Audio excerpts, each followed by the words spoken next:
우리 공군 주력기인 F-15K 전투기 성능 개량을 위해 2025년까지 총 3천억 원이 투입된다.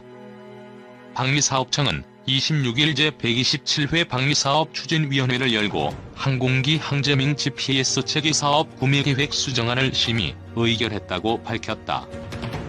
항공기 항제밍 GPS 체계사업은 F-15K 전투기에 항제밍 안테나, 피하 식별 장비, 연합 전술 데이터 링크를 장착해 항제밍, 비화, 보안 기능을 강화하는 사업이다. 2025년까지 사업비로 총 3천억 원이 배정됐다. 방추위는 피하 식별 장비 모드 -5 전환에 따른 요구 성능을 현실화하고 신속, 원활한 협상을 위해 협상 조건을 변경하는 단서를 달아 구매계획 수정안을 의결했다. 계약은 올해 3분기 중에 체결될 예정이다. 또 방추위는 이날 근접방어무기 체계 II 사업 추진기본 전략안을 함께 심의, 의결했다. 근접방어무기 체계 II 사업은 대함유도탄, 고속 침투정 등 위협으로부터 함정을 최종 방어하기 위한 무기체계를 확보하는 사업이다. 현재 우리 군은 20mm 팔랑스와 30mm 골키퍼 기관포 등을 함정용 근접방어무기로 활용하고 있다. 방추위는 이들 무기체계를 국내 연구로 개발하기로 했다. 사업기간은 2021에서 2030년으로 3,500억 원이 투입될 예정이다. 공군 F-15K 전투기 성능 개량 어떻게 될까? 420km 박적 항공기 탐지 순항 미사일 격추도 가능한 레이더 탑재. 한국 공군이 보유하고 있는 F-16 전투기 약 180대분의 어지어 레이더 장착과 성능 개량화 작업이 2021년 완료되면서 F-15K의 성능 개량 작업이 임박했다. 군 소식통에 따르면 공군은 F-15K의 성능 개량을 F-15X급 성능을 목표로 정한 것으로 알려졌다. 이에 따라 APG-82 어지어 레이더와 ADC-P 임무 컴퓨터 ALQ 239 두주 전자전 장비 장착이 논의되고 있는 것으로 알려졌다. APG-82 어지어 레이더는 일본의 F-15J 성능 개량형에 장착될 레이더와 동일 기종이다. 이는 현재 F-15X에 장착될 APG-63보다 발전된 모델이다. APG-82 어지어 능동 위상 배열 레이더는 미국이 개발한 전투기용 AESA 위상 배열 레이더 가운데 가장 강력한 성능을 낸다. 개발사인 미국의 레이시온사에 따르면 APG-82 어지어 레이더는 250km 이상의 전투기 탐지와 수송기 등은 420km 밖에서도 발견해낼 수 있는 고성능이다. 또 레이더 탐지 범위가 120도로 동시교전 능력과 전자전 능력도 갖추고 있다. 이는 중국이 도입하는 수-35S에 탑재된 네노-35 어비스의 수동 위상 배열 레이더의 성능을 압도한다. 또 APG-82 어지어 레이더는 북한의 이동식 발사대를 추적할 수 있는 능력도 갖췄다.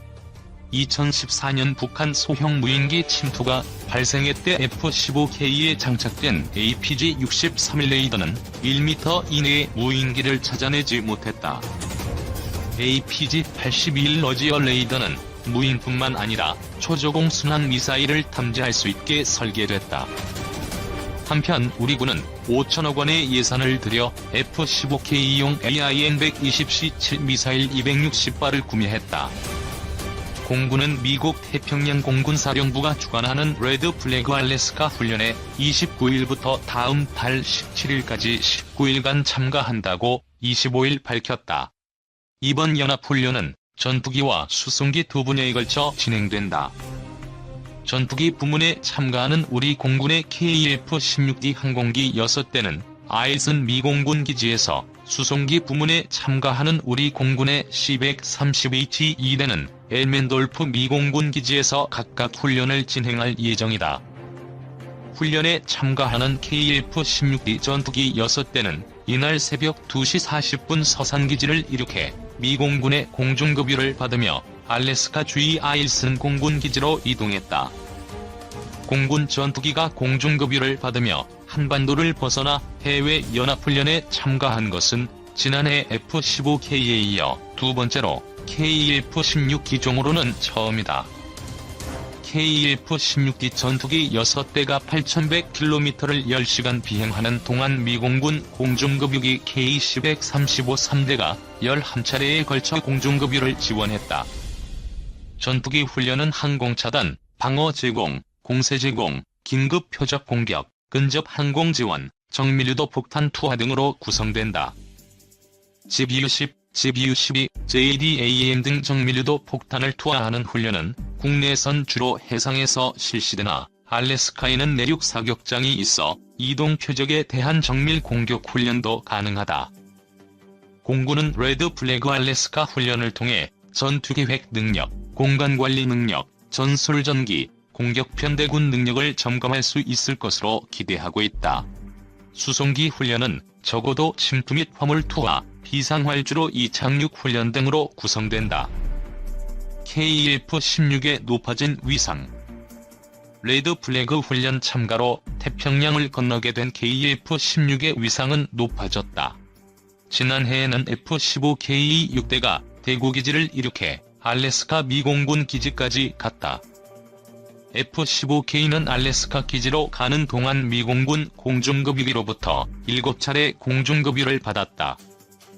군 당국이 F-15K가 아닌 KF-16D의 레드 플래그 훈련 참가를 결정한 것은 향후 수십 년 동안에도 성능 개량 사업을 통해 KF-16이 공군의 주력기 역할을 하게 되는 한반도 전장 환경을 고려한 때문이다. KF-16D가 알래스카까지 비행할 수 있는 것은 비행 중인 전투기의 연료를 보급할 수 있는 공중급유기 덕분이다. 군의 계획대로라면 한국 공군은 2017에서 2019년 공중급유기 4대를 도입하게 된다. 1조 원대의 예산이 투입될 것으로 알려진 공중급유기 기종으로는 에어버스 밀리터리의 A330, MRTT와 보잉의 KC-46A 등이 꼽힌다. 공중급유기에 도움이 있으면 KF-16의 작전시간이 1시간 이상 늘어날 수 있게 된다. 게다가 불필요한 비상연료 대신 무장을 추가로 탑재할 수 있게 된다. 현재 KF-16 전투기의 연료를 가득 채우면 충주의 전투비행단에서 이륙하면 교전을 전제로 할 경우 독도에서는 10여 분, 이어도에서는 5분가량만 작전을 벌일 수 있다. 대구에서 이륙하는 F-15K가 175마일 떨어진 독도에서는 30여 분, 285마일 떨어진 이어도에서는 20여 분 작전을 진행할 수 있는 것에 비하면 매우 열악한 작전 환경이다. 하지만 공중급유기의 연료 공급을 받을 수 있게 되면 KF-16의 작전 거리 능력은 F-15K와 별반 차이가 없게 된다. 필요하다면 24시간 작전도 가능하기 때문이다. 공군은 현재 F-15K 60대와 KF-16 170여 대를 보유하고 있다. 공중급유 지원을 받게 되면 군은 구태여 F-15K를 독도나 먼 지역 작전에 우선적으로 보낼 필요가 없게 된다. 공군은 유사시 AESA 레이더를 장착해 더 멀리 볼 수 있게 된 KF-16을 빨리 이륙시켜 발빠른 대응을 한 후 최대 무장 탑재량이 23,000파운드에 달하는 F-15K로 전략 목표를 폭격하면 된다. 대신 한국 공군이 보유하고 있는 최신의 전투기 F-15K의 입지는 갈수록 좁아지고 있다. 대당 1,000억에서 1,200억여 원에 달하는 F-15K는 외견상으로만 보면 대한민국 공군이 보유하고 있는 최첨단 전투기로 분류돼 있다. 하지만 F-15K의 위상은 시간이 갈수록 위축되고 있다. 오히려 하이급 F-15K의 전진 배치로 위에서 언급한 것처럼 역할이 줄어들 것으로 예상됐던 KF-16이 화려하게 부활하고 있다. 올해부터 시작하는 KF-16 성능 개량 및 정비 관리 사업 때문이다. 정부는 KF-16 개량 사업을 통해 2020년쯤까지 공군이 보유하고 있는 KF-16 전투기 내부의 임무 컴퓨터를 최신 장비로 교체하고 레이더를 F-15K에도 장착되지 않은 다기능 이상 배열 레이더로 교체할 예정이다. 이렇게 되면 기존의 70도에 불과한 레이더의 탐지각이 100에서 120도까지 넓어지는 데다 더 멀리 볼 수 있다. KF-16은 또 개량 사업을 통해 전술 데이터 링크의 표준인 링크 16으로 연결해 함정 및 지상군과 함께 거의 실시간으로 전술 사진을 교환할 수 있게 된다. 지상군 및 해상 전력과의 합동작전 능력이 크게 확장되는 것이다. 가동률 역시 크게 향상된다. 군은 또 한국형 전투기의 형상을 2개의 엔진이 장착되는 C-103으로 최근 확정했다. KF-X 사업은 2025년부터 국산 전투기 120대를 만들어 노후 기종인 F4, F5를 대체하는 사업으로 총 사업비 20조 원의 국내 단일 규모 최대의 무기 도입 사업이다. 쌍방 엔진 전투기이면 2000파운드 이상 중무장을 할 수 없는 단발 엔진에 비해 무장 능력이 크게 높아진다. 이는 군의 유사시 작전에서 F-15K에 대한 의존도가 낮아진다는 의미이기도 하다. 게다가 F-15K는 60대 세계 대대 전력에서 더 이상 늘어나지 못하고 KF-16을 보완하는 성격이 돼버린 감이 있다. 군이 차세대 전략기로 F-35 스텔스 전투기를 선택했기 때문이다. 세계적으로 더 이상 주문 물량이 없어 F-15K는 앞으로 단종될 가능성이 크다. 이렇게 되면 부품 조달이 힘들어진다.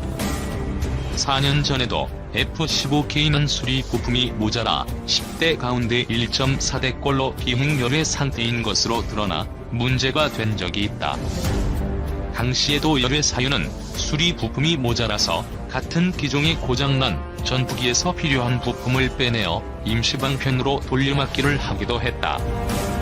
F-15K를 생산하는 보잉사는 생산이 중단될 경우를 전제로 향후 30년간 사용할 부품을 미리 주문할 것을 한국 공군에 요구하기도 했다.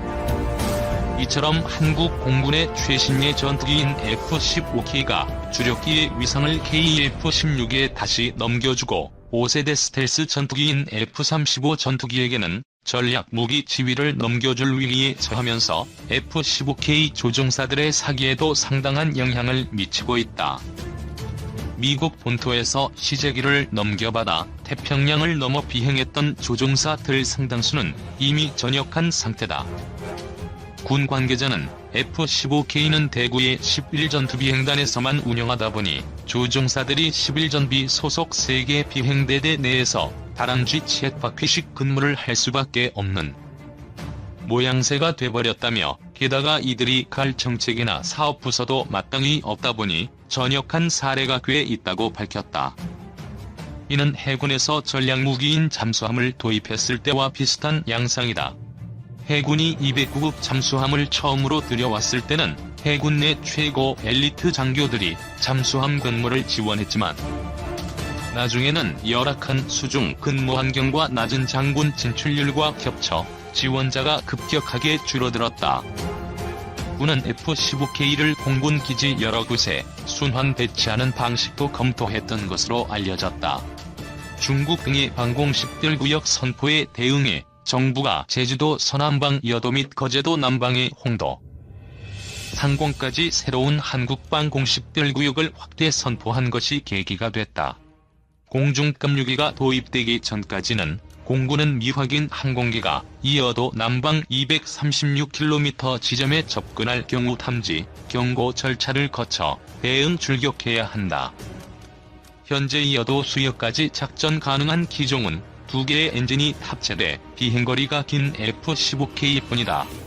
이제 마지막 4세대 전투기인 F-15K는 한국 공군의 중추 전력이라기보다는 향후 KF-16과 F-35의 틈새 전력으로 분류되는 게 아닌가 싶다. 역 때문이다. 핵잠수함은 이론적으로는 연료 공급이 필요하지 않아 물 위로 떠오르지 않고 계속 상대를 감시할 수 있다. 속도도 디젤의 3배 이상이다. 출동 대기 상태인 북한 잠수정의 탐지, 추적 등 작전에 유리하다는 것이다. 핵잠수함 도입은 문재인 대통령의 대선 당시 공약이기도 하다. 여당인 민주당도 마찬가지다. 민주당 내 정책 싱크탱크 기능을 수행하는 민주연구원에서 2017년 10월 발간한 이슈 브리핑 핵추진 잠수함 오문오답을 보면 북한의 SLBM을 억제하기 위한 가장 현실적인 대응책이라고 소개하고 있다. 기존 잠수함에 비해 성능이 뛰어난데도 실효적인 측면에서 핵잠수함은 경항모보다 오히려 더 오랜 논란거리였다. 1대당 1조 5천억 원 안팎의 비용이 예상되는 고성능의 핵잠수함이 우리 작전구역에 적합한가라는 의문에서 출발한다. 김동엽 교수는 고성능의 핵잠수함이라고 해도 상대를 탐지할 수 있는 거리는 10km 이내로 북한 잠수함을 상시적으로 탐지하기 위해서는 북한의 영해에 들어가 있어야 한다는 것을 뜻한다며 이 자체로 문제가 될 수 있는 일이라고 설명했다. 북한의 잠수함이 기동하는 것을 미리 탐지해 추적한다고 해도 그 안에 SLBM을 장착했는지 그리고 그것이 과연 남한을 향할지 선험적으로 판단하기는 어려우며 자칫 일어나지 않아도 될 분쟁을 촉발할 가능성도 배제할 수 없다. 핵잠수함의 장점이 단점이 될 수도 있다. 예를 들어 핵잠수함은 핵동력 장치와 터빈의 감속 장치에서 나오는 소음을 끌 수가 없다. 원자로를 멈출 수 없기 때문이다. 오히려 디젤 잠수함이 엔진을 정지하고 은밀하게 기동할 수 있다. 전장의 여건에 따라 어느 잠수함이 유리할지 장담하기 어렵다. 핵잠수함이 갖는 난제는 또 있다. 개발이 순탄하리라는 보장이 없다. 농축도 20% 미만의 우라늄을 이용해 핵 확산 금지 조약이나 국제 원자력 기구의 안전조치 협정에 위배되지 않는다고 하더라도 어떠한 군사적 목적을 위해 이용되지 않는다고 규정한 한미원자력 협정이라는 문턱을 넘어야 한다. 다만 김현종 청와대 국가안보실 2차장이 한미원자력 협정과 완전히 별개이고 전혀 연관성이 없다고 주장한 바 있어 미국과의 사전 조율이 있지 않았느냐는 관측도 나온다. 하지만 이와는 별개로 핵잠수함의 적극적인 태도에 대해선 지금까지의 탈핵 기조와 배치된다는 비판을 피하기 어렵다. 8월 15일 대통령의 광복절 경축사는 한일 관계를 넘어 남북관계 또는 국정 전반의 성과까지 담는다. 지난해 문재인 대통령은 경축사에서 평화로 번영을 이루는 평화경제를 구축하고 통일로 광복을 완성하고자 한다는 뜻을 밝혔다. 하지만 지난해 경축사 하루 뒤 북한의 조국 평화통일위원회는 남조선 당국자들과 더 이상 할 말도 없으며 다시 마주 앉을 생각도 없다는 성명을 내놓았다. 이유는 무엇일까? 7월 김정은 위원장은 최신형 무기 도입과 한미연합훈련 중단을 촉구했다. 하지만 결국 8월 11일 한미연합훈련이 시행됐고 8월 14일 291조 원 투입을 예고한 국방부 중기 계획이 발표됐다. 경항모, 핵잠수함 건조 등 중기 계획만 놓고 보면 올해도 지금까지는 상황이 다르지 않다. 정욱식 대표는 역대급 군비 증강을 계속하면서 남북관계와 한반도 평화 프로세스를 정상화하긴 힘들다. 지금이라도 조정이 필요하다고 말했다.